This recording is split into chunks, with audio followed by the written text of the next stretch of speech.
सागर smart city में हुए 900 करोड़ के घोटाले तथा जिले में दलितों पर बढ़ते अत्याचार का आरोप लगाते हुए सोमवार को कांग्रेस ने प्रदर्शन किया। कांग्रेस कमेटी के इस आयोजन में प्रदेश कांग्रेस अध्यक्ष जीतू पटवारी, पूर्व मंत्री हर्ष यादव सहित अन्य कांग्रेस जन शामिल हुए। इस दौरान स्थानीय सिविल लाइन चौराहे पर एक आम सभा का आयोजन किया गया, जिसमें जिले भर के कांग्रेस नेता कार्यकर्ता उपस्थित रहे।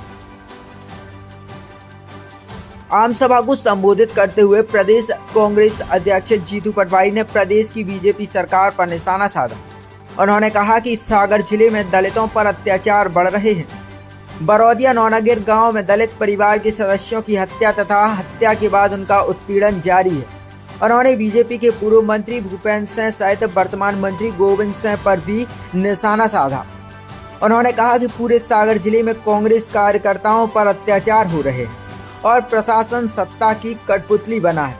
अगर अधिकारियों के रुख में सुधार नहीं हुआ तो उनके खिलाफ भी आंदोलन किया जाएगा तथा संज्ञान में आने वाले इस मामले न्यायालय में ले जाए जाएंगे। जीतू पटवारी ने कहा कि सागर की पहचान लाखा बंजारा झील में करोड़ों का भ्रष्टाचार हुआ है। इसके अलावा स्मार्ट सिटी प्रोजेक्ट में 900 करोड़ रुपए पानी की तरह बहा दिए गए। स्थानीय बीजेपी विधायक शैलेंद्र जैन पर उन्होंने आरोप लगाते हुए कहा कि क्या नेता और अधिकारी झील के पानी का आचमन कर सकते हैं या उसमें नहा सकते हैं। उन्होंने अपने उद्बोधन में कहा कि चंद नेताओं की जमीन को लाभ पहुंचाने सागर के पुराने बस स्टैंडों को नई जगह स्थानांतरित किया गया है, जिसमें हजारों लोगों को प्रतिदिन परेशान होना पड़ रहा है। उन्होंने प्रशासनिक अधिकारियों को चेतावनी देते हुए कहा कि दलित उत्पीड़न तथा कांग्रेस कार्यकर्ताओं का उत्पीड़न बंद होना चाहिए और जो भी अधिकारी या नेता उसमें शामिल होगा उसके खिलाफ भी कांग्रेस प्रदर्शन करेगी।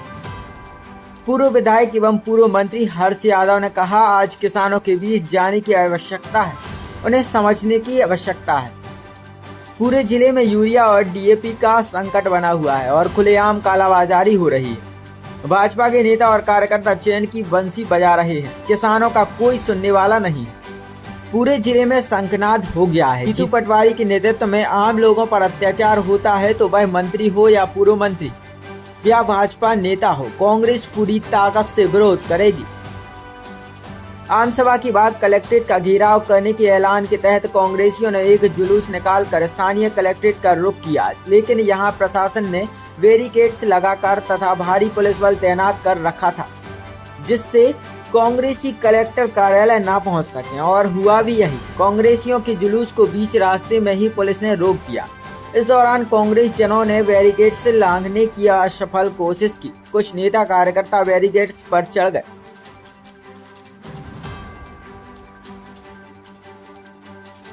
जिन्हें पुलिस ने पानी की बौछार कर नीचे उतरने पर विवश कर दिया। हालांकि बैरिकेड्स लांघने का प्रयास सिर्फ गिने चुने नेता और कार्यकर्ताओं ने किया, बाकी बड़े नेता इस कोशिश से दूर रहे। थोड़ी देर की हुज्जत के बाद कांग्रेस प्रदेश अध्यक्ष ने अपर कलेक्टर रूपेश उपाध्याय को ज्ञापन सौंपा।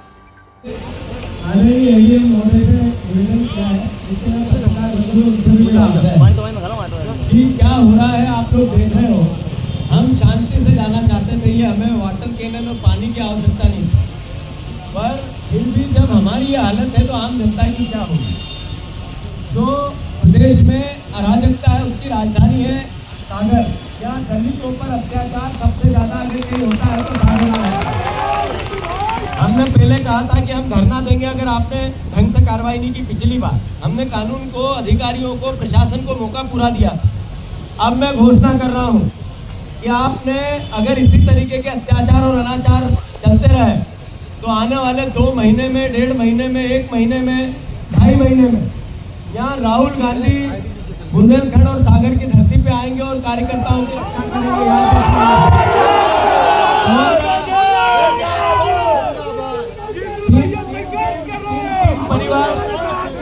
तीन परिवार के लोगों की हत्याएं हुई, लगातार दलितों पर अत्याचार हो रहा है।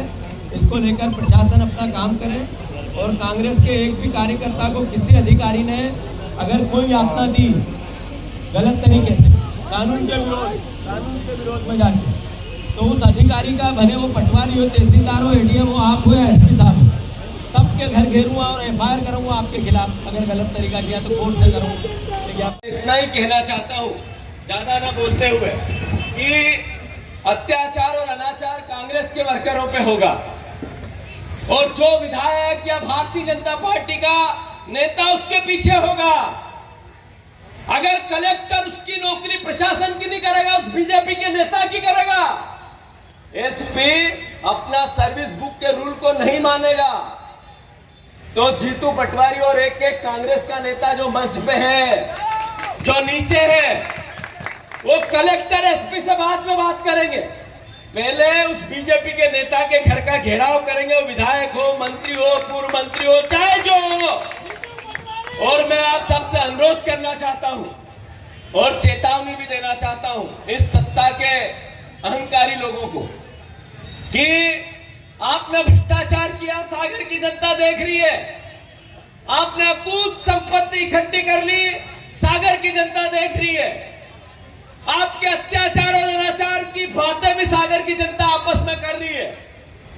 पर जो आपके कहने पे टीआई, एसपी, तहसीलदार, कलेक्टर, एसडीएम और प्रशासनिक अधिकारी आपकी नौकरी करेगा, उसका घेराव ऐसे ही होगा जैसे आज हो रहा है। और उसके बाद कोर्ट में जाकर उस अधिकारी के खिलाफ एफआईआर लिखाएंगे। कांग्रेस पार्टी के कार्यकर्ता उसको भी नहीं छोड़ेंगे, नौकर नहीं बनने देंगे उसको, एक नेता का, बीजेपी का। और दूसरा, जिस नेता ने कांग्रेस के वर्करों पर अत्याचार किया, जेल भिजवाया, मकान तोड़े, उसके घर जाकर, उसके घर, खुद के नेता के घर, कांग्रेस पार्टी का कार्यकर्ता, उसका प्रदेश अध्यक्ष जाकर उसका प्रदर्शन करेंगे, उसका विरोध करेंगे, बिल्कुल भी नहीं डरेंगे। तैयार हो कि नहीं हो? तैयार हो कि नहीं हो? मैं इतना ही कहना चाहता हूं कि आप मंत्री बने, आपकी सरकार बनी, आपने बहनों को 3,000 रुपए देने की बात कही थी, आपने 3100 के धान के बाद के भाव की बात की थी, आपने 2900 के 2700 के गेहूं की बात की थी। वो तो एक बीजेपी का नेता पहल नहीं करता है कि दिलवाएंगे, पर कांग्रेस के कार्यकर्ताओं पर यातना जरूर करेंगे, क्योंकि उन्होंने हमारे विरोध में काम किया था। रावण अमर था, नाभि में उसके अमृत था, सोने की उसकी लंका थी, न मरने का वरदान था। इतना ताकतवर, इतना ताकत लोग कि शंकर भगवान भी उसका वध नहीं कर पाए। भगवान राम, वनवासी राम, उस अहंकार को मारने के लिए, लंका को जलाने के लिए माध्यम बने हैं। इन अहंकारी नेताओं को मैं समझाना चाहता हूं, वो चाहे गोविंद सिंह हो, चाहे भूपेंद्र सिंह हो, चाहे बीजेपी का कोई और नेता हो, अहंकार रावण का नहीं रहा। आप तुच्छ व्यक्ति हो, अहंकार बंद करो। इस दलित परिवार की हाय ने आपको मंत्री पद से हटाया है। एक दिन इन्हीं गरीबों की हाय आपको सत्ता से भी बेदखल करेगी, करेगी कि नहीं करेगी? मैं इतना ही अनुरोध करना चाहता हूं, यहाँ उपस्थित सभी कांग्रेस जनों से। बीना में हमारी विधायक को फिर इनने प्रलोभन देके खरीदा है। गोविंद सिंह पहले मंत्री बनने के लिए कांग्रेस जनों को धोखा देके गए हैं। बीना का चुनाव कांग्रेस की अस्मिता का चुनाव है, भी ये चुनाव नहीं कराना चाहते। वो हमारी बहन इस्तीफा नहीं देना चाहती है, पर हम कोर्ट से उसका इस्तीफा लेंगे और चुनाव लड़ेंगे और बीना जीतेंगे। जीतेंगे कि नहीं जीतेंगे? अरे आपके पास सत्ता है तो बंडा में